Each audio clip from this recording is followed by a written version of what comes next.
I am a project engineer.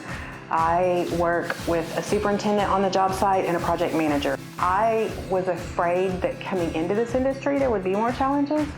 I have a ton of cheerleaders, people who want to see me succeed and really go out of their way to make sure that I'm getting the training and support that I need. Whenever I was in high school, they did not encourage women to do any of the technical jobs at all.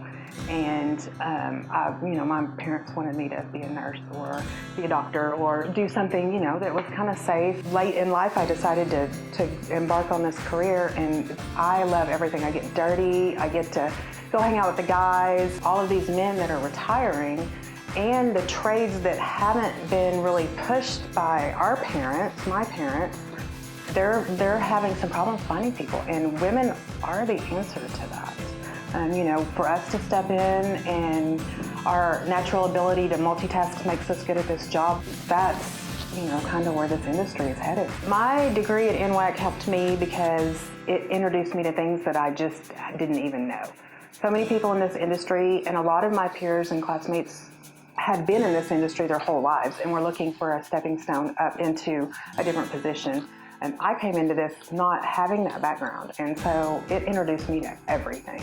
There are several people from the industry who've come in to teach the classes in the construction technology program, and it is amazing. The real life and real world experience that they're giving their students, the questions they're able to answer, and experiences and examples that they're setting forth are amazing.